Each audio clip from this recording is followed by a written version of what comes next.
morning, good morning, good morning. Well, this looks like it's Tuesday the 19th of March to 2019. And we're back to do some reading, which I enjoy very much. And we happen to be reading on the book, The Greatest Miracle in the World by Mandino. And so, without any delay, we'll go ahead and start reading. We've already read chapters 1 through 4, so we're starting on chapter 5. Chapter 5. The God Memorandum was not discussed again during that entire summer and fall, while our friendship gradually ripened into a bond of love. Stopping off at Simon's place nearly every evening and soon during the lunch hour too were the highlights of my week. Simon's frugal quarters became my oasis of peace and equality during each working day, and the weekends seemed tortuously endless away from him. Yet for reasons I still don't understand, I never discussed him, never even mentioned him to my family or anyone at Success Unlimited. Simon became my adopted father, my teacher, my business consultant, my comrade, my rabbi, my priest, my minister, and my guru. My dialectic oral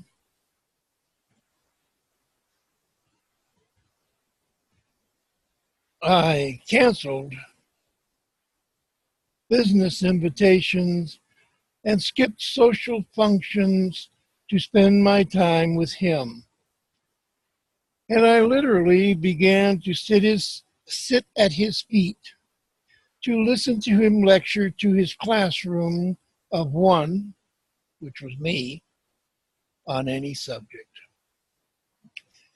Displaying an amazing range of knowledge and experience, he would expound for all too seemingly brief periods on love, politics, religion, literature, psychiatry, nature, and even more exotic matters such as extrasensory perception, astrology, and even exorcism.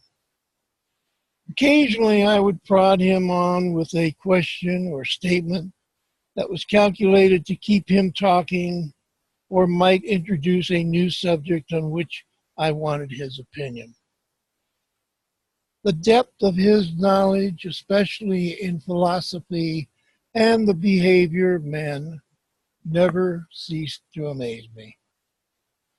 Once he interrupted himself while deep in a violent condemnation of the attitude of complacency, lack of pride, and standard of mediocrity that he was convinced had become our world's way of life, to ask me if I realized that by listening to him, I was taking a pre-rag picker course, just as others took preeminent or pre-law. Then he'd hasten to show his approval of my presence by reminding me that those who eventually became the best rag pickers were individuals like myself who had done time on junk heaps and walked away from their own cemeteries with a living. For 5 months, I attended the finest university in the country. Professor Simon Potter taught. I listened and I listened and I learned and I learned more as he skillfully introduced his favorite people to me, both living and dead, through fascinating little known anecdotes and quotes to help him dramatize his most pressing theme, that we all had more than enough ability to change our lives for the better, and that God had never placed any of us in a hole from which we could not grow.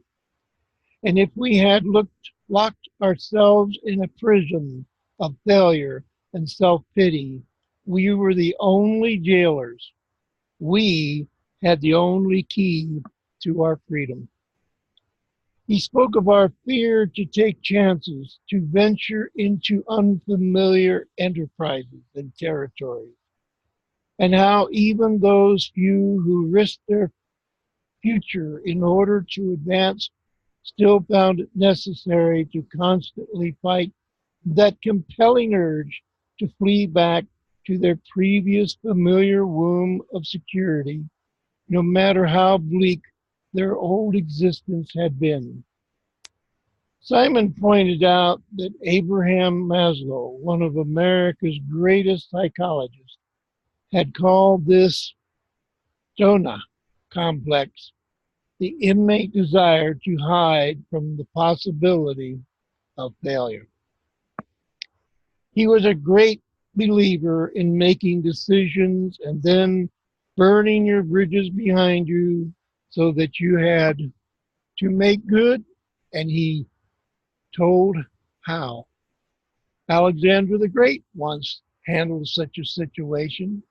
It seems that the great general was about to lead his army against a powerful foe whose men greatly outnumbered his own, and because of the odds against them, his army had shown little enthusiasm for the upcoming battle as they set sail for what they feared would be their end.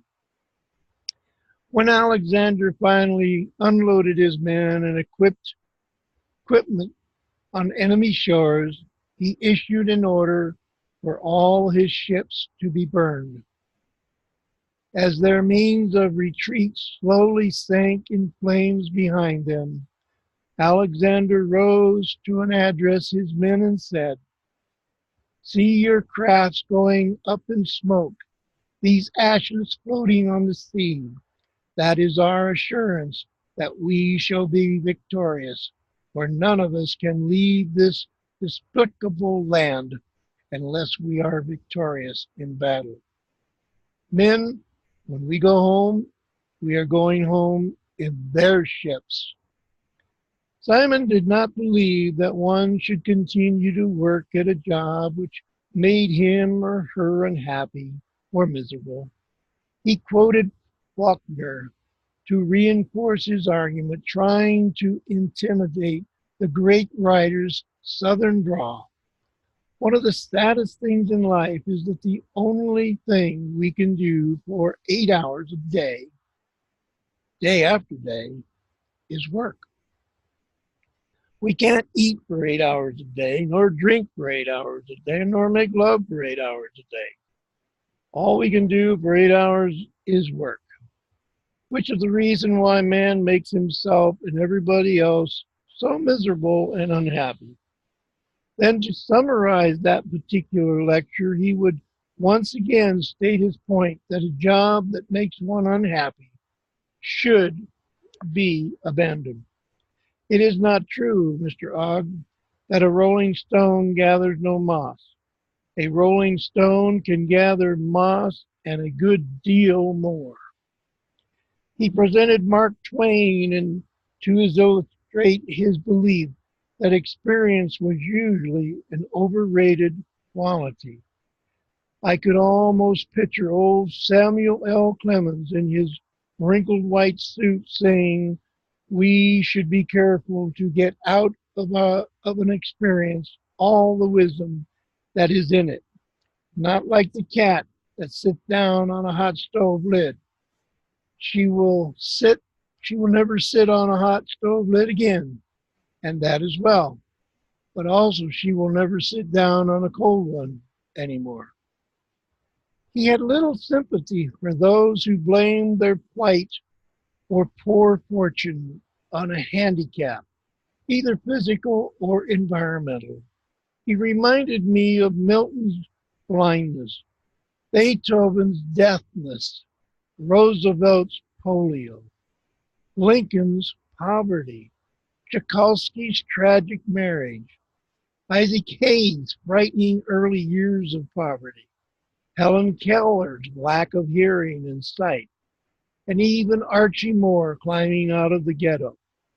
He relived for me John Boynton, writer of the Pilgrim's Progress, while in prison, Charles Dickens pasting labels on blacking pots, Robert Burns and Ulysses S. Grant fighting the hell of alcoholism, and Benjamin Franklin dropping out of school when he was only 10. Then I was afloat with Eddie Rickenbacker, who was asked after he was rescued what was the biggest lesson was that he had learned while drifting about with his buddies in his life raft for 21 days when lost in the Pacific during World War II. Rickenbacker had replied, "The biggest lesson I learned was that if you have all the fresh water you want to drink and all the food you want to eat, you ought to never complain about anything." Simon's point was that no person ever had a defect that was not really a potential benefit rather than adversity. And once he told me a short fable. It seemed that a handsome stag admired his horns and hated his ugly feet. But one day a hunter came, and the stag's ugly feet enabled him to flee to safety. Later, his beautiful horns became caught in the thickets, and before he could escape, he was shot. Simon would stare at me and say, "Mr. Ogg, when you begin feeling sorry for yourself, remember the tiny couplet, 'I have the blues because I had no shoes,' until upon the street I met a man who had no feet." He was always defining abstract words with colorful analogies. Once when I was asked him to describe love, he said,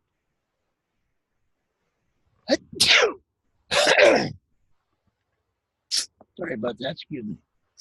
A few years ago, at your Indianapolis race, a fine driver named Al Unser skidded and hit the wall. He lay slumped in his burning car for only a few seconds before another racing vehicle skidded and stopped alongside his wrecked automobile. Then, while the other cars roared past, some coming dangerously close to the second car, out clambered a young man named Gary Bettenhauser, who rushed over to Usher's car and began pulling him from the flames. Mr. Bettenhauser had completely put out of his mind that he was in a race for which he had expected a fortune and months of preparation. That act to Simon was love, was all about. Simon had another favor in the auto racing world, stirring Moss after quoting Theodore's axiom that men were born to succeed, not fail, that old men would beautifully mimic Moss's precise British accent to make the point that man could accomplish any goal if he were willing to pay the price. He would repeat Moss's famous quote, "I was taught that everything is attainable if you're prepared to give up, to sacrifice to get it. Whatever you want to do, you can do it, if you want to do it badly enough. And I believe that if I wanted to run a mile in 4 minutes, I could do it. I would have to give up everything else in life, but I could run a mile in 4 minutes. I believe that if a man wanted to walk on water and was prepared to give up everything else in life, he could do it. And after, and of course, Simon was always saying that the most humans quit too soon in life, Mr. Ogg. In Sonoma, California, there's a marvelous driving school for aspiring race drivers or anyone who really wants to learn the fine art of driving. It is called the Bob. Good morning. And how are you?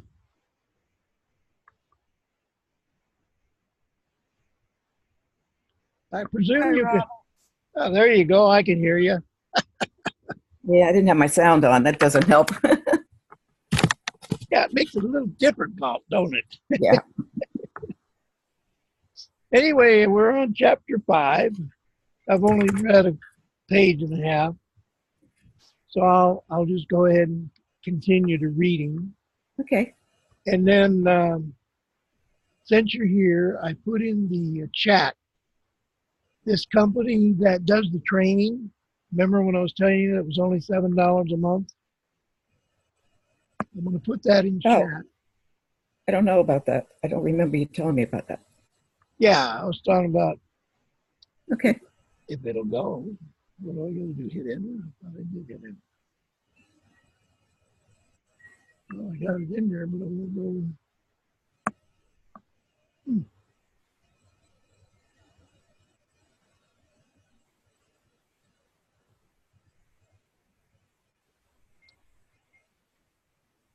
There it is. I put it in Okay. chat. Anyway, I'm going to go ahead and read. And of course, Simon was always saying that most humans quit too soon in life. Mr. Ogg, in Sonoma, California, there is a marvelous driving school for aspiring race drivers or anyone who really wants to learn the fine art of driving. It is called the Bob Bonner School. I believe their instructors say that most drivers on our nation's roads abandon their car too soon when they see an accident coming.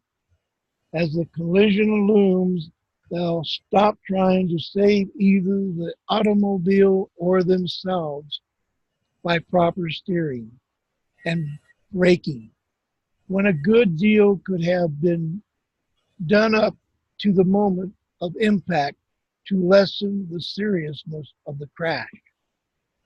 They have a tendency to give up, and they pay for it. So do most humans in most of their daily activities. Then he would rise, scoff at me, extend 2 fingers upward in a V, and deliver what he said Winston Churchill had claimed was the greatest secret of success ever formulated. And it only was 6 words long. Never, never, never, never. Well, his discussions often wandered far afield. They always eventually returned to his concern about the growing lack of self-esteem in man and its unusual end product, a living death. What frustrated him most were the living deaths that finally became actual suicides, lives he had been unable to save because, as he put it, he just couldn't be everywhere. And there never seemed to be enough rag pickers to go around. Mr. Ogg, look at your watch. Fix the time in your mind and then remember this. By this same hour, Tomorrow night, more than 950 individuals will try to kill themselves in this country. Mm. Think of that. And do you know what? More than 100 will succeed. He would proud pound the arm on his chair and continue. That is not all. We will add 40 new heroin addicts in the next 24 hours. 37 will die of alcoholism. By the way, while I'm reading this book is 30 years old, so these figures are probably not accurate compared to our modern society. And nearly 4,000 unfortunate individuals will have their first mental collapse by this time tomorrow. Then think of the other ways that we show how little we appreciate the amazing condition that we are. In the next 24 hours, nearly 6,000 sick and confused individuals will be arrested for being drunk and disorderly. And more than 150 will show how their little lives and their values and their precious lives by driving too fast, causing their own deaths or the deaths of others. Mr. Odd, do you know why this condition exists and is growing in Temple, here, and throughout the world? I would merely shake my head and wait, because all of us know that we can be better than we are. Oh, it is true that most humans cannot translate this hidden feeling into words, but there has been something implanted within each human being that removes him or her completely from the animal kingdom. And that's something, almost a second consciousness, conditions to remind us at the most unexpected moments of our dull lives that we are not living up to our potential. It is only logical, therefore, that if we knew we can do better and we are not doing better, if we know we can be earning more worldly goods and we are not, if we know we can handle a more difficult and better paying job and we are not, then we do not think very much of this failure who walks around with our name. Gradually, we grow to hate that person. Do you know of Maslow, Mr. Odd? I've never been able to understand too much that he wrote, Simon. Maslow is not difficult. If you read slowly and think, two out of style activities in this country, I know, Maslow once wrote that either people do things which are fine and good and thus respect themselves, or they do contemptible things and feel despicable, worthless, and unloved. To my way of thinking, Maslow did not go far enough. I believe that most humans feel dispensable, worthless, and unloved without doing contemptible things, just being sloppy in their work, or not caring about their appearance, or not studying or working a little longer to improve their position in life, or taking that unnecessary drink, or doing 1,000 other stupid small acts that tarnish their already bruised self-image is enough to increase their self-hatred.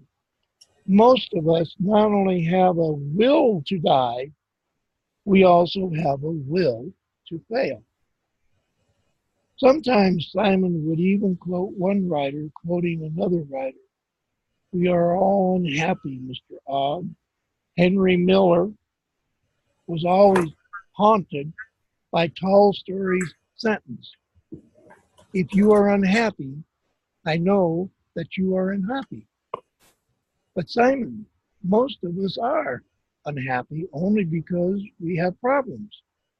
I can take you right now to a hospital in this city where they have ward after ward of tremendously happy people.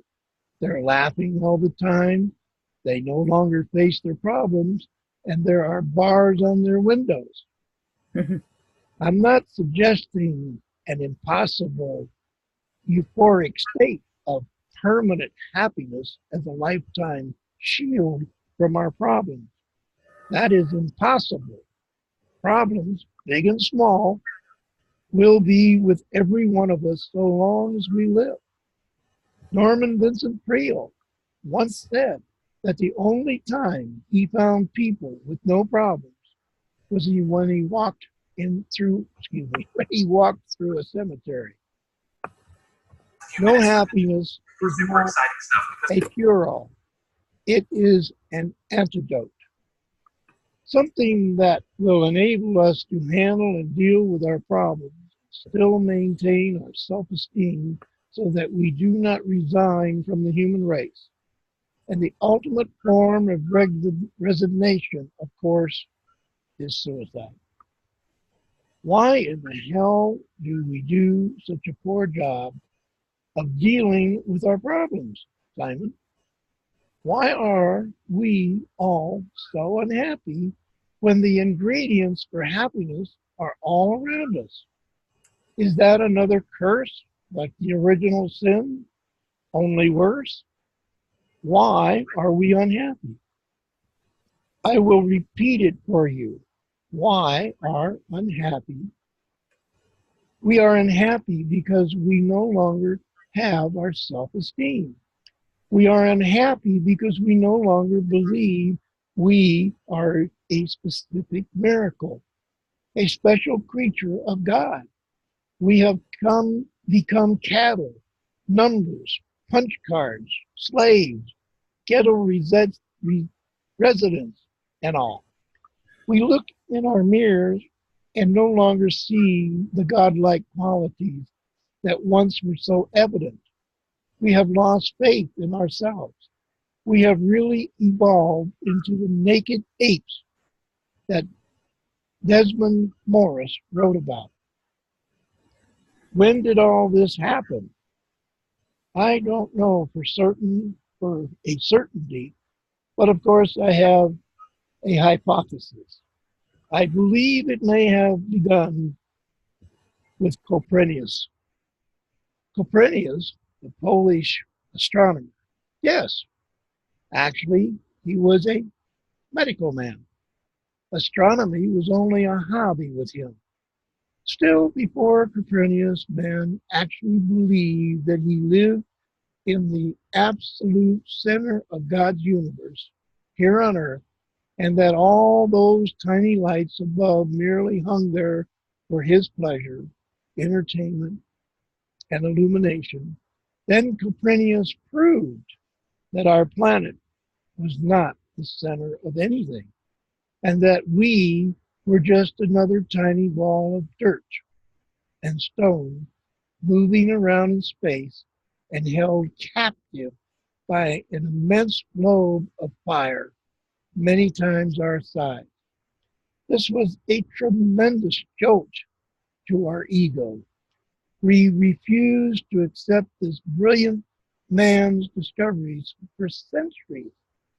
To pay that price, to acknowledge that we were less than God's special children, was too terrible to contemplate. So we postponed payment. We refused to listen. And then 400 years later, our self-esteem was seriously wounded again.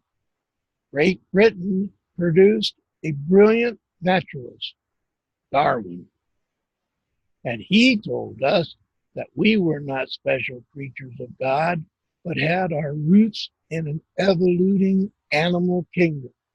He even rubbed salt in our self-esteem by telling us that we were descendants from from the animal kingdom. This was an exceedingly distasteful pill for man to swallow. In many quarters, as you know, he still has not gulped it down. Still, it was a great boom to many, for here was science now recognizing and condemning mankind's bestial behavior. After all, if we were only animals, what could you expect from us?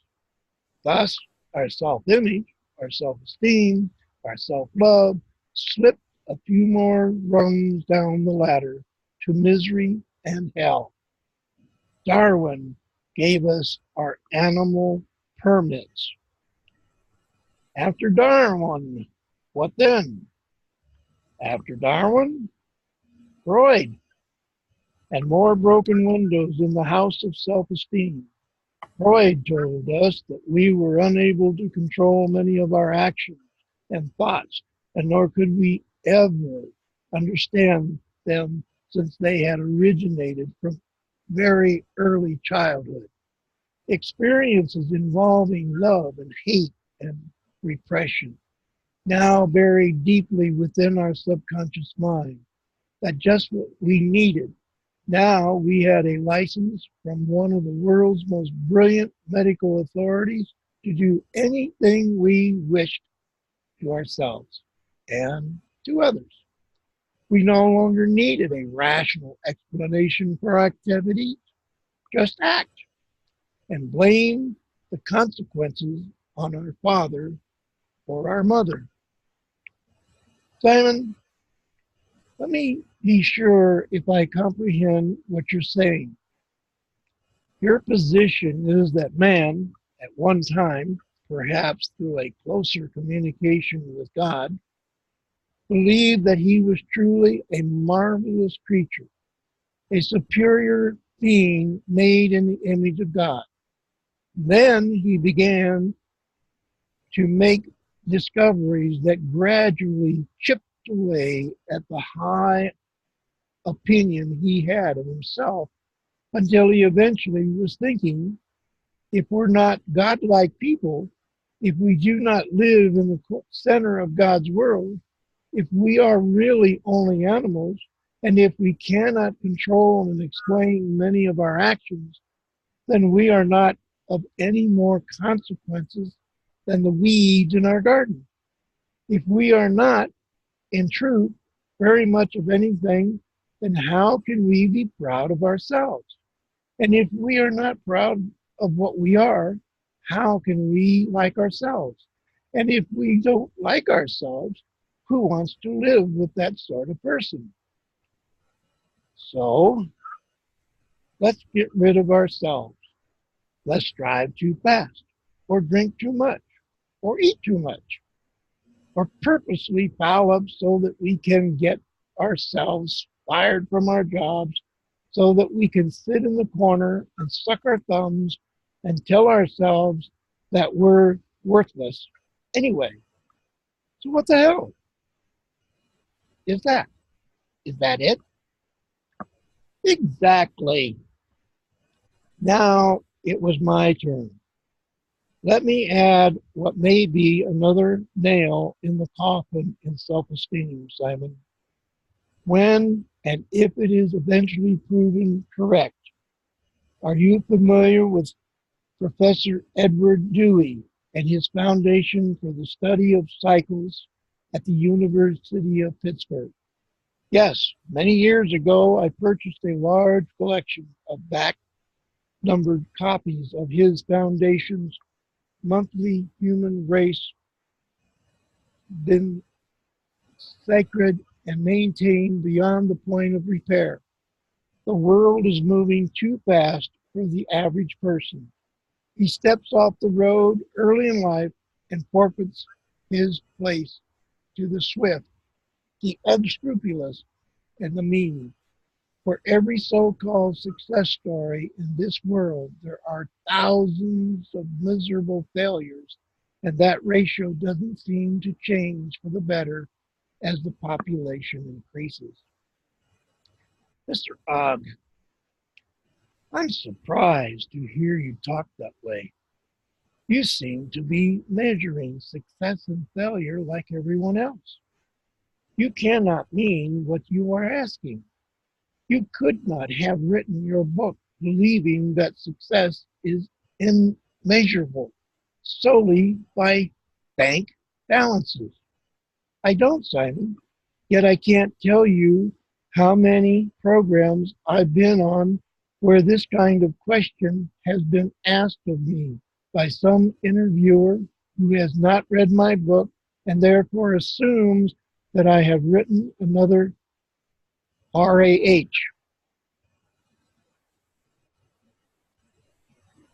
I've never seen that word. R-A-H. R R-A-H. RAH. Rah rah. Another rah rah book telling the readers how Oh, to be successful. Okay, I got it. it's like a cheer. Yeah. Which is always equated with how to get rich. Let's face it, rich and success are synonymous in this country. I know it is sad, but true. Then, when you try to explain while the television camera is staring at you with its little red light shining that your book has little to do with financial gain and everything to do with peace of mind or happiness, you usually get a sarcastic chuckle and a series of questions fired at you that are damn tough to handle. For instance, Mr. Ogg, okay, it's very well for you to talk about happiness and peace of mind, they say, but how do you bring a smile to the face of a man who is out of work, with 5 hungry mouths to feed and nothing in the refrigerator? How do you calm the mind of a soul and a young ghetto mother who has been wound up by her environment while she struggles to support her 3 fatherless children? How do you convince a dying person that he can still enjoy what's remaining of his life? How do you tell a housewife who is certain that she is doomed to a life of dirty dishes and unmade beds? None of those problems you pose are easy, Mr. Ogg, and yet let me remind you once again that each of these individuals and everyone else in the world still have their own pilot light burning inside them. It may be very diminished in some, but this I tell you, it never, it never, never goes out. So long as there is a breath of life remaining, there is still hope. And that's what we rag pickers count on. Just give us a chance, and we can provide the fuel that will be ignited by any pilot light. So, no matter how diminished it may be, a human being, my friend, is an amazing and complex and resilient organism capable of recertifying itself from its own living death many times if it is given the opportunity and shown the way. And that's where you rag pickers operate among the living dead, the losers of humanity. Usually, I have discovered that most individuals are neither willing nor ready to accept help until they have hit bottom. At that point, they figure that they have nothing to lose. And so they are far more receptive to my simple technique to help them try to begin a new life, to perform the greatest miracle in the world, to resurrect themselves from their living dead. Do you read Emerson, Mr. Roll? I haven't read Emerson since my senior year in high school. What a shame. Emerson should be read by 30 and 40 and 50-year-olds, not teenagers. Emerson wrote, our strength grows out of our weakness. The indignation which arms itself with secret forces does not awaken until we are pricked and stung and solely assailed. When man is pushed, tormented, defeated, he has a chance to learn something. He has been put on his wits, on his manhood. He has gained facts, learns his ignorance, is cured of the insanity of conceit, has gotten moderation and real skill. But isn't your ultimate goal an impossible dream? Aren't you like Don Quixote? Not familiar with that one. Chaotic? I think so, yeah. I haven't read him either, so. Trying to escape from the reality of this life. And aren't you concerned that you are doomed to the same fate? The old values, the old principles just don't work today. What you must do in order for them to be meaningful again is change the entire environment, Simon. You're talking about changing the world. That's been tried again and again.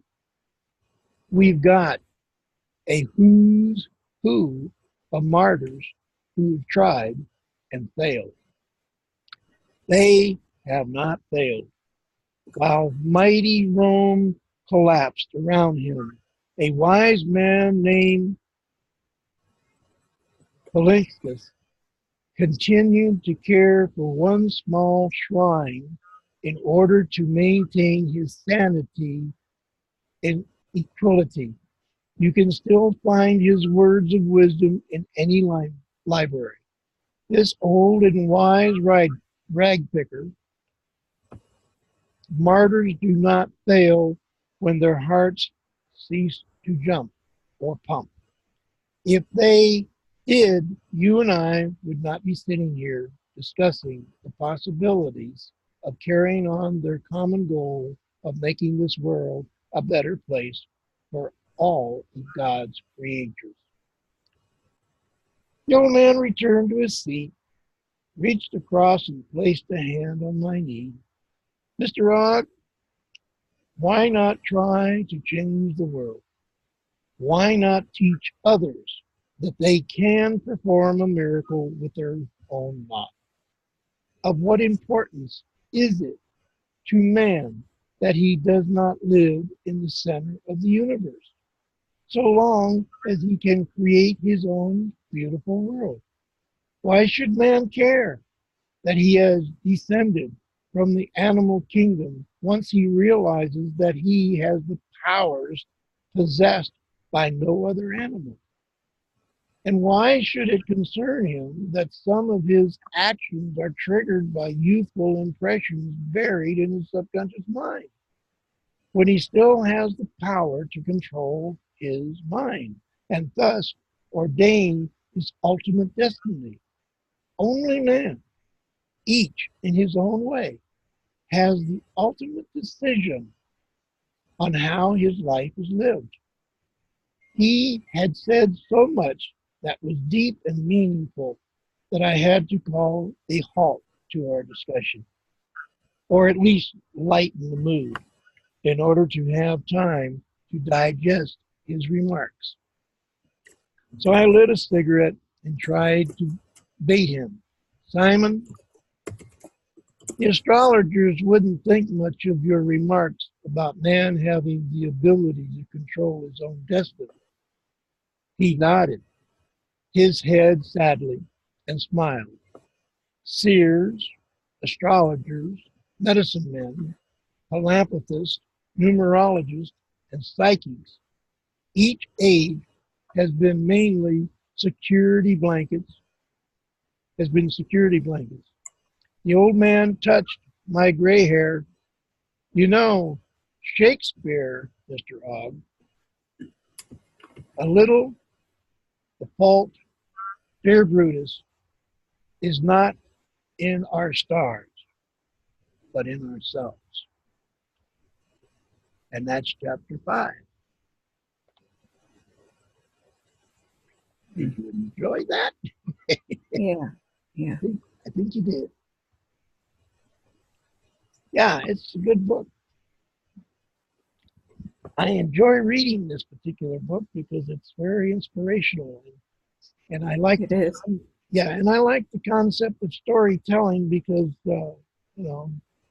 it's kind of like watching a movie on TV, and you know, a lot of these action movies, they do things real fast, and and the person's in danger, and you sitting there watching, and you realize you're getting excited, and you wonder if the bad guy's going to get the good guy, or the good guy's going to get the bad guy. And, Yeah. it's all storytelling. It's the thing that how would I say? It grabs you. Not even knowing you're being grabbed, it grabs you. Yeah. Yeah. What do you think? I like it. I like the inspirational aspect and the kind of mysterious coincidence. I don't call those coincidences, I call them godcidences. Yeah, yeah. So, yeah, like it. It's a good book. That's like Loretta and I, get in the car, drive around the block. Oh, I forgot something. Oh, we got to go back home. Yeah, we got to go back home. So I turn around and go back home. And she go in, get whatever it is she forgot, get back in the car. And she always has this thing that she said. It was meant to be. We may have missed that accident. We may have survived another day just because I had to go back and get the key. I agree. I think that's definitely true. And it goes to the, everything happens for a reason. And even if we don't really understand it. Yeah. Oh, I wish I knew how to turn that off. What a nuisance it is. I know what you mean. But that's all right. It adds a little to the flavor of what we're doing. Yeah, they usually come on and tell me that so-and-so is trying to call me or whatever, or the number. And I just want to turn that off. I don't care. It's a voicemail. We use it, just for the business. It's a voicemail. I don't care who's calling. Yeah, and they should be leaving a message, right? Yeah. Sometimes they do, and sometimes they don't. Sometimes they don't. Yeah. Yeah. Anyway, if you want to pluck that thing out of the chat, I started this about, probably less than a week ago. And I've learned more about, which I think I mentioned before, opt-in pages, sales. Oh, yeah. I do remember talking about that with you. Yeah. Yeah. And this guy's a young guy. I guess he's probably somewhere between 35 and 45. Mm-hmm. But he's been in the online marketing. In a sense, he's been in the online marketing since he was a kid. He starts out on one of the things about telling how he used to sell baseball cards. And back then, when the computer was, I guess we'd have called it a toy because it really didn't work for much else. But he used it to figure out a way to sell his baseball cards. Hmm. So he's got a lot of experience and he knows what he's talking about. And for $7 a month, I think it's just absolutely crazy. Right now, I've gone through all the,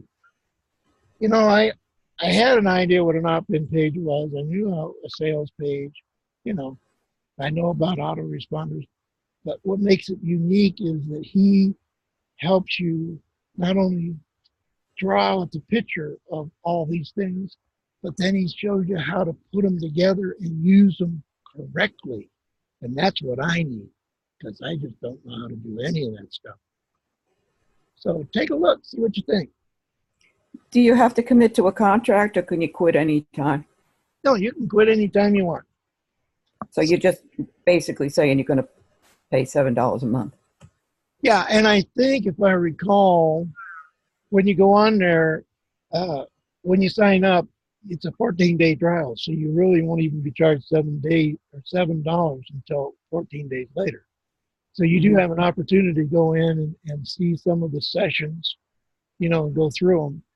The only Mhm. thing I tell people is like, he's got it set up, and I like the way he's got it set up actually.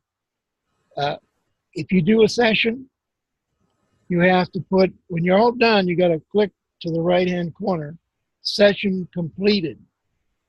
And Mhm. once you've completed that, you will not get session two, for 24 hours. Mhm.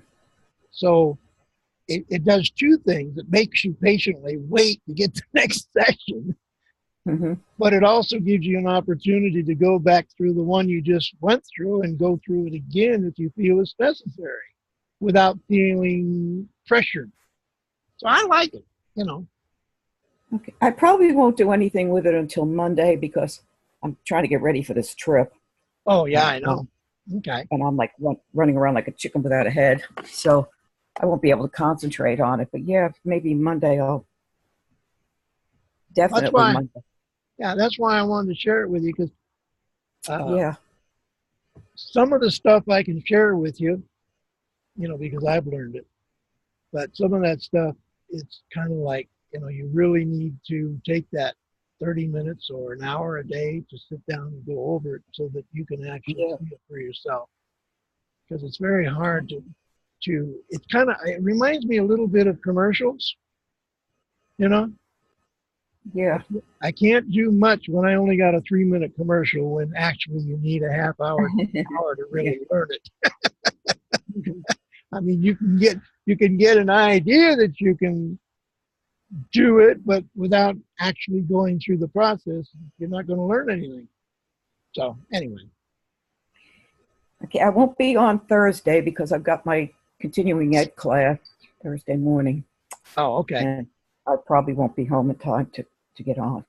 And then you probably won't be on Saturday because you're going to be leaving pretty soon, aren't you? Saturday morning, I'm leaving. Yep.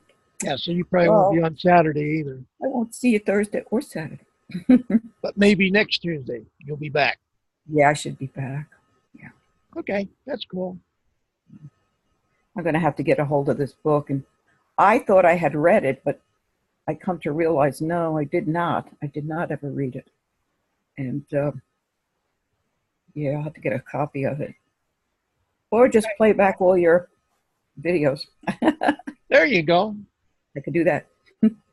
Yeah, well, that's kind of fun too. Yeah. Well, anyway, I'm going to go ahead and close this out. And Okay. thank everybody that showed up. I was hoping maybe Reverend Dave might show up, but I know Yeah, I that talked to him yesterday. He's bored to death. He just doesn't know what to do with himself. And I, I yesterday he was hurting, so he asked for prayer. He yeah, was hurting. I can definitely relate to that, unfortunately. But Yeah. I'm going to pray that he gets better. But anyway, I'm going to go ahead and jump out of here. I'm going to stop the recording.